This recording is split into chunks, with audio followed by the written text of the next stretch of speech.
이 자리에 오신 여러분들 사랑하고 축복합니다. 너무 예쁘죠? 네. 다 나갔으니까 이제 저 보시면 됩니다. 화면은 바뀌었는데 안 쳐다보시더라고요. 네. 방금 들었던 그 청아하고 맑은 목소리와 다르게 조금 아시죠? 원래 제 목소리가 밝고 청아하고 이런 거. 아멘. 감사합니다. 부흥회 때 받은 은혜 잘 간직하고 계십니까? 네. 잘 간직하고 계십니까? 네. 은혜 받은 것도 중요하고 간직하는 것도 중요하지만 실천하시는 게 더 중요하리라 믿습니다. 네. 질문 하나 드리겠습니다. 제자가 스승을 선택할까요? 스승이 제자를 선택할까요? 네. 그렇게 많이들 알고 계십니다. 제자가 스승을 선택하는 줄 아십니다. 왜냐하면 요즘이 그렇습니다. 학원을 가더라도 몇 명의 강사가 있거나 있으면 내가 듣고 싶어하는 선생님에게 가서 듣습니다. 요즘 청년부를 맡고 있어서 청년들이 이제 대학 입학을 하고 수강 신청을 할 텐데 똑같은 수업이 있더라도 내가 좋아하는 교수님에게, 내가 학점 잘 주는 교수님에게 신청을 하게 됩니다. 제자가 스승을 택하는 것처럼 보여집니다. 하지만 성경에 보면 제자가 스승을 택하는 것이 아니라 스승이 제자를 택하는 것들을 볼 수 있습니다. 제자는 훈련되어지는 겁니다. 제자라고 하는 말과 훈련이라고 하는 말은 원어 그 근본 말이 똑같은 말입니다. 제자는 훈련이 되어져야 한다는 것이죠. 반대로 얘기하면 훈련되지 않은 자는 제자라고 말할 수 없습니다. 그렇다면 다시 질문을 드립니다. 여러분들은 제자입니까? 아닙니까? 훈련이 되어졌습니까? 훈련이 되어지지 않았습니까? 훈련이 되어지셔야 될 줄 믿습니다. 그냥 있다면 제자가 아닌 것이죠. 그냥 다니신다면 그 생활을 한번 돌아보셔야 한다는 것입니다. 저희 교회는 새가족이 오면 장로님이셨든 권사님이셨든 집사님이셨든 처음 오시는 분이시든 새가족 교육 6주 과정을 마칩니다. 6주 과정을 통하여서 기본적으로 알아야 될 것들에 대해서 알게 말씀을 드립니다. 대부분 권사님들이나 집사님들은 내가 다녔던 사람인데 새가족 교육을 받으셔야 합니다. 그 훈련을 저희 마산 동부교회에 와서 처음으로 되어지는 그 훈련 과정을 마치셔야 한다는 것입니다. 그래야만 마산 동부교회가 어떻게 이루어져 가고 있구나, 예배가 이런 식으로 되어져 가는구나, 말씀과 기도와 복음이 이렇구나라는 것들을 아시고 생활을 하셔야 한다는 것이죠.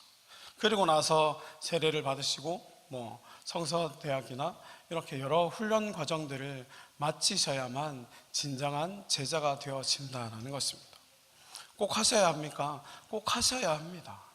제자는 다른 이들을 가르치고 또 다른 이들을 제자로 삼아서 이끌어가기 위해서 하나님의 말씀을 가지고 훈련되어진 자로서 그 말씀을 전하기 위해서 훈련을 받고 제자가 되어져야 한다는 것입니다. 요즘 교회마다 제자 훈련을 많이 합니다. 저도 부임하고 4월달인가 3월달에 일주일 동안 제자 훈련 세미나를 다녀왔습니다. 그리고 지금 방학 중이지만 제자 훈련을 하는 가운데 있습니다. 그리고 청년들에게 그리고 마을 모임을 하면서 제자 훈련을 시키는 가운데 있습니다. 근데 오늘 본문 말씀에 보면 예수님께서도 제자들을 택하셔서 훈련시키는 것들을 볼 수 있습니다. 근데 제가 하는 제자 훈련과는 다른 훈련을 시키시죠. 직접 현장을 데리고 다니시면서 보여주시고 그것들을 행하시면서 몸소 먼저 행하시고 그것들을 할 수 있게끔, 따라할 수 있게끔 도와주신다는 겁니다. 제자라고 하는 것은 학문적으로 가르침을 받고 가르쳐 주는 것이 아니라 생활 속에서 인격적인 모습으로 나타나야 한다는 것이죠. 제가 서두에 말씀을 드렸습니다. 부흥회 때 은혜 많이 받으셨습니까? 라고 물었습니다. 은혜 많이 받으셨다 하셨습니다. 그렇다면 받은 훈련되어진 그것들을 가지고 나눠주시고 실천하실 줄 아셔야 한다는 겁니다. 지식적 머리만 꽉 찬 것이 아니라 이제 제자라면 강사 목사님을 통해서 훈련이 되어졌다면 그것들을 가지고 세상 가운데 나가셔야 한다는 것입니다. 오늘 말씀의 제목을 아시나요? 모르시죠? 주보를 한번 보고 한번 따라해 보겠습니다. 시작. 부르시고 보내십니다. 다시 이제 기억하시죠? 다시 해보겠습니다. 시작. 하나님께서 저희들을 부르셨고 이제 보내고자 하십니다. 어떻게 보내죠? 어떻게 부르셨고 어떻게 하셔서 보내시는지 오늘 본문 말씀을 통해서 주시는 하나님의 은혜를 나누고자 합니다. 먼저 제자가 되어서 부르심을 받고 보냄을 받으려면 첫 번째로 부르심을 받아야 한다는 겁니다. 마가복음 3장 15절 말씀을 보면 예수님께서 또 산에 오르사 자기가 원하는 자들을 부르시니 나 온지라 라고 말하고 있습니다. 예수님께서 아무나 부른 것이 아니라 예수님께서 원하는 자를 부르셨고 그들이 나왔다라고 얘기하고 있습니다. 여기 앉아 계신 분들은 하나님께서 마산 동구교회로 불러주셨음을 믿습니다. 하나님께서 마산 동구교회로 와라 해서 마산 동구교회에 오셔서 신앙생활을 하고 있는 줄 믿습니다. 부르심을 받아야 되는데 제가 목사가 되기 위해서 신학대학원이라는 곳을 가야 합니다. 기본적으로 신학대학원 3년을 마쳐야 합니다. 가기 전에 노회에서 목사 후보생 고시를 칩니다. 시험을 치고 그리고 노회장님 면접을 봐야만 추천서를 써주십니다. 그래서 면접을 봅니다. 가장 많이 묻는 질문이 뭔지 아십니까? 소명이 있습니까? 부르심을 받았습니까? 라고 물으십니다. 목사가 되기 위해서 하나님께서 나를 목사로 부르셨다라는 확신을 가지고 사역을 하고자 하느냐라고 묻는 것이죠. 하나님 앞에 쓰임받기 위해서 여러분들을 마산 동부교회로 하나님께서 세워주셨고 불러주셨고 세워주셨습니다. 부족한 저를 하나님께서 쓰시기 위해서 목사로 불러주시고 세워준 줄 믿습니다. 여러 목사님들하고 식사할 기회가 있었습니다. 그 자리가 어떤 자리였는지 정확하게 기억이 나지 않지만 여러 담임 목사님들이 이렇게 얘기하고 계시는 가운데 어떤 목사님이 그러시더라고요. 하나님께서 그냥 내버려 두면 너무 망나니처럼 이렇게 살 것 같아서 장로, 집사 이런 걸로는 도저히 안 돼서 목사라는 말뚝으로 콱 박으셨다라고 말씀하시더라고요. 너무 목사라는 말뚝이 없으면 그 줄이 없으면 감당이 안 될 것 같아서 목사로 불러주셨다라고 얘기를 하시더라고요. 저 또한 마찬가지였습니다. 강사 목사님이 기억하시죠? 강사 목사님이 내 성격이 불같고 조금 나쁜 말로 더럽고 이렇게 하셨다고. 그거 들으면서 뒤에서 고개를 끄덕거리고 있는 한 사람이 있었습니다. 그렇지. 나도 그랬던 것 같아. 이러면서 있었습니다.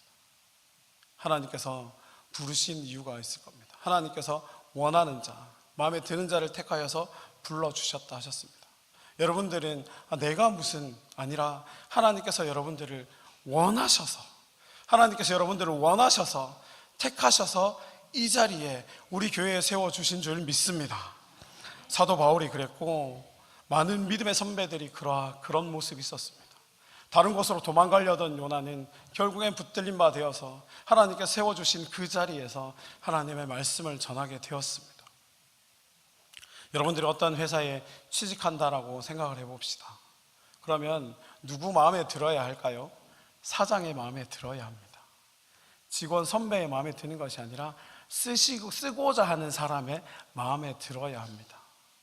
여러분들이 하나님께서 원하시는 자로 세워졌고 하나님의 일들을 감당하시기 위해서는 무엇을 해야 하냐면 하나님께서 원하시는 것을 하셔야 합니다. 하나님께서 쓰시고자 부르는 사람이 되고자 한다면 하나님께서 원하시는 일들을 해내실 수 있는 준비가 되어져야 한다라는 것입니다. 그래서 부흥회도 하고 새벽 기도회도 하고 날마다 예배를 드리고 하루에 1시간 기도하고 5장 말씀 보고 3번 감사하고 세 사람에게 전도하라라고 말씀하고 있는 겁니다. 제자가 되어지기 위해서, 제자로 거듭나기 위해서, 거듭나서 세워주신 것을 떠나서 이제는 나가라고 얘기를 하고 계십니다. 지금 앉아 계시지만 지난주에 제가 청년부 예배를 드린다고 파송 예배에 참석을 못했습니다. 우리 두 분 선교사님이 이제 준비하고 이번 주말이죠. 다음 달 첫날에 나가신다고 하시는데 잘 훈련받아 이력을 잠깐 봤습니다. 우리 신명원 장로님 이력을 잠깐 봤는데 엄청나시더라고요. 여러 가지를 많이 하셨더라고요. 그만큼 하나님께서 훈련 받고 나서 훈련을 시키셔서 보내시는 겁니다. 우리 교회에서 직분을 감당하게 하시다가 이제 캄보디아 땅에 필요함이 있어서 그곳에 또 세워주셔서 보내십니다. 여러분들은 여기에 필요하기 때문에 아직까지 보내시지 않고 여기에서 쓰시고자 훈련을 시키신 줄 믿습니다. 그러면 계속해서 훈련을 받으셔야 합니다. 부르심에 합당한, 그 부르심에 맞는, 하나님께서 내가 원한다라고 콜링을 받을 수 있는 여러분들 되시길 축복합니다. 그렇게 해서 일들을 감당할 때 죽을 각오, 죽을 목숨을 다해서 그 일에 헌신하실 수 있는 여러분들 되시길 축복합니다. 제가 지난번에 한번 말씀드린 적이 있습니다. 목사고시를 치고 나서 면접을 할 때 목사님께서 물으셨습니다. 면접관 목사님께서 사명이 무엇입니까? 이러이러한 겁니다. 한마디로 딱 말씀한, 죽을 때까지 그 일을 잘 감당하는 겁니다. 그게 사명입니다 라고 얘기를 하시더라고요. 여러분들이 이 자리에 있는 것은 성도로 부름을 받아서 세우심을 받은 이유는 이제 그 사명, 주의 복음을 전하는 그 사명으로 쓰임받기 위함인 줄 믿습니다. 그 사명들을 잘 감당하실 수 있는 여러분들 되시길 축복합니다. 두 번째로 우리가 어떻게 해야 제자가 되고 부르심에 보냄심을 받을 수 있느냐 하면 하나님만 의지할 때 가능하다라는 것입니다. 8절 말씀에 여행을 위하여 지팡이 외에는 양식이나 배낭이나 전대의 돈이나 아무것도 가지지 말며 신만 신고 두보로도 입지 말라 하시고 라고 말씀하고 있습니다. 아무것도 가지지 말라라고 얘기를 하고 있습니다. 아무것도 가지지 말고 여유를 갖지 말고 그냥 그것을 가지고 가라라고 말씀하고 있습니다. 마태복음 10장 9절에서 10절 말씀에 비슷한 말씀이 있습니다. 금이나 은이나 동이나 가지지 말고 여행을 위하여 주머니나 두보롯이나 신이나 지팡이를 가지지 말라. 이는 일꾼이 저 먹을 것을 받는 것이 마땅하니라 라고 말씀하고 있습니다. 일꾼이 받는 것이 마땅하다라는 것이 추가가 되어 있죠. 조금 다른 본문인가? 똑같은 말입니다. 원칙적으로는 똑같은 말씀이다라는 겁니다. 아무것도 가지지 않고 가더라도 하나님께서 먹이시고 하나님께서 쓸 것들을 공급해 주신다라는 것입니다. 지난주 목요일, 매주 목요일마다 4층 신관 4층 비전홀이 있습니다. 비전홀에서 단체에서 하는 월드미션이라는 예배가 있어요. 거기에 지난주에 박모 선교사님이 오셔서 말씀을 전하시는데 만나에 대해서 말씀을 전하셨습니다. 출애굽할 때 당시에 하나님께서 주신 양식 만나에 대해서 설명을 하셨습니다. 선교사님이 한 몇 년 졸업을 하고 서울 간사 선교사를 왔다 갔다 SM 학생 선교사 갔다가 단기 선교사 갔다가 이제 선교사로 나가려고 준비하고 계시다고. 근데 쉽게 생각해서 먹을 양식이 나올 구멍이 없는 겁니다. 직업이 없으니까. 근데 선교사님이 간증하시기를 제 밑에 집에 목사님이 사십니다. 그래서 목사님이 먹을 것들을 주십니다 라고 얘기를 하시더라고요. 그냥 주의 일, 하나님의 일들을 잘 아무것도 가지지 않고 하나님께서 기뻐하시는 일들을 해나갈 때 하나님께서 다 먹이시고 입히셨다라는 간증을 하셨습니다. 학교 다닐 때 학교에 갈 차비밖에 없었고 점심을 사 먹을 돈이 없었는데 친하지 않은 선배가 밥을 사주고 차비도 해결되어졌다라고 고백하는 것들이 있습니다. 여러분들은 어떠십니까? 무엇을 여러분들은 가지고 가시고 합니까? 하나님께서 세워주셔서 마산동부교회에 집사로, 권사로, 장로로, 성도로 세워주셨는데 이제 가라, 3명에게 전도하자라고 3명에게 전도하러 가야 되는데 무엇을 의지하여서 가지고 가시고자 하십니까? 저는 말을 잘 못합니다. 돈도 없습니다. 밥을 한 끼 해야 되는데 밥 한 끼 할 돈도 없습니다. 그래서 저는 못 갑니다. 가 아니라 하나님 제가 없습니다. 하나님께서 해주셔야 제가 갈 수 있습니다 라고 하나님께 구하시고 나가실 수 있는 여러분들 되시길 축복합니다. 하나님만 의지할 때 가능하다라는 것입니다. 내가 다른 것을 의지할 때 그것이 없으면 어떻게 걸으시려고 하십니까? 내가 짚고 가던 지팡이가 없으면 어떻게 걸으시겠습니까? 내가 가지고 있는 양식이 주머니에 돈이 없으면 어떻게 전하고자 하십니까? 그것들을 의지했을 때 그것들이 떨어졌을 경우에 어떻게 하시고자 하십니까? 그것들은 조금은 플러스 요인이 될 수도 있을 겁니다. 하지만 온전한 이유는 되지 못함을 믿습니다. 하나님만 의지할 때, 전적으로 하나님만 의지하고 나아갈 때 하나님께서 채워주시고 인도해 주시리라 믿습니다. 하나님만 의지하면서 살아가시는 여러분들 되시길 축복합니다. 어느 날 찬양을 듣는데 그런 가사가 있더라고요. 정확하게 생각나지 않는데 하나님께서 우리의 자리라는 찬양이 있었습니다. 내 자리는 청지기 자리인 여기인데 하나님, 제가 세상에 잠깐 빠졌습니다.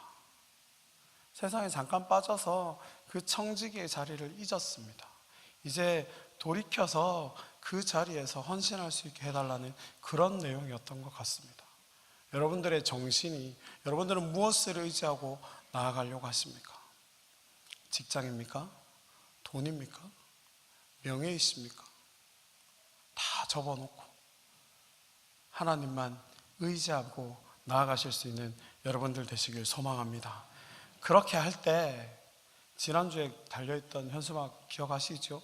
그렇게 할 때 풀리는 역사가 일어날 줄 믿습니다. 그것이 막혔다고 막히는 것이 아니라 그것 외에 하나님을 의지하였을 때 그것들이 풀리는 줄 믿습니다. 그럼 풀리는 역사가 여러분들 삶 가운데 이루어지길 소망합니다. 이제 마지막입니다. 벌써 마지막입니다. 세 번째로, 사람을 세워주는 긍정적인 사람이 되어야 한다라는 것입니다. 12절 13절 말씀에 제자들이 나가서 회개하라 전파하고 많은 귀신을 쫓아내매 많은 병자에게 기름을 발라 고치더라 라고 말씀하고 있습니다. 복음은 사람을 세워주는 겁니다. 예수님을 만나면 인생이 변합니다. 지난주 금요일 토요일 중고등부 수련회가 있었습니다. 따뜻한 교회에서 했죠. 청년부와는 달리 청년부는 담임 목사님께서 말씀하신 것처럼 알고는 갈 수 없는 가덕기도원에서 그 바닷바람을 맞고 수련을 했는데, 믿기는 가덕기도원에 더 은혜가 넘쳤으리라 믿습니다. 청년들아 도와줘야 돼. 가덕기도원에 더 은혜가 넘쳤으리라 믿습니다. 네, 들으셨죠? 은혜가 넘쳤답니다. 금요일 토요일 중고등부 주제가 체인지미였습니다. 나를 바꾼다. 교회에서 수련을 하는데 제가 참석하려고 참석한 게 아니라 4층에 이게 정리도 잘 안 돼 있고 해서 이제 4층에 저희 중청년도도 예배실을 쓰니까 확인한다고 문을 딱 열었는데 저보다 더 큰 전도사님이 앞에서 설교를 하고 계신 거예요. 그냥 문은 확 열었는데 어떻게 할 수가 없잖아요. 그래서 엉거주춤 이렇게 들어가서 앉았습니다. 그래서 본의 아니게 같이 예배를 드리게 된 거죠. 하시는 말씀이 뭐였냐면, 중고등부 전사님이 그러시더라고요. 내가 예수 안 믿었으면 길 가다가 나랑 부딪혔다고 생각해봐. 그 사람이 어떻겠어? 쫄았겠지. 근데 다행히 내가 예수를 믿었어.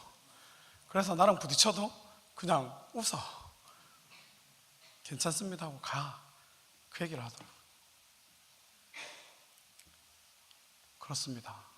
복음이 사람을 변화시킵니다. 한날 전도사님들하고 목사님하고 식사를 하고 이제 신호등을 딱 건너는데 왠지 기분이 좀 이상한 거예요. 전도사님들 복장이 대부분 검은색이나 남색 정장을 입으세요. 덩치가 커졌어요. 전도사님들이 다 아시죠? 궁금하시면 나갈 때 보시면 압니다. 다 커졌어요. 제가 어쩌다 우연찮게 앞에 섰어요. 신호등을 싹 건너는데 기분이 좀 이상한 거예요. 조직 보스가 된 듯한 느낌으로 싹 이만한 전도사님들을 지나가는데, 교회 다니는 우리 성도님들이 봤으면 아, 식사하고 오셨구나 라고 생각하겠죠? 차 타고 가는 모르는 사람들, 저 사람들 뭐야? 라고 생각했을 겁니다. 그렇다고 웃으면서 갔으면 됐을 텐데 인상을 쓰고 무표정하게 지나갔다고 생각을 해보세요. 이만한 시커먼 양복 입은 사람들이 대낮에 슉 지나가면 이상하게 생각하겠죠. 근데 아시죠? 전사님들 보면 늘 웃습니다. 저도 웃으려고 합니다. 왜? 무엇이 웃게 합니까? 예수 그리스도의 복음이 웃게 하는 줄 믿습니다. 복음은 사람을 변화시킵니다. 그래서 부딪혀도 옛날에는 우시 이렇게 하던 사람이 부딪히면 아유 죄송합니다 먼저 웃고 인사하는 사람이 되어진다라는 것입니다. 갈대와 같은 시몬의 마음이 변해서 반석 같은 베드로가 되어졌습니다. 교회를 예수 그리스도를 핍박하던 사울이 예수 그리스도를 신실하게 전하는 바울이 되었습니다. 하나님을 만난 인생은 다 새롭게 변화받았습니다. 가늠하다 잡힌 여인이 변화를 받았고요, 세리장 삭개오가 새로운 사람이 되었습니다.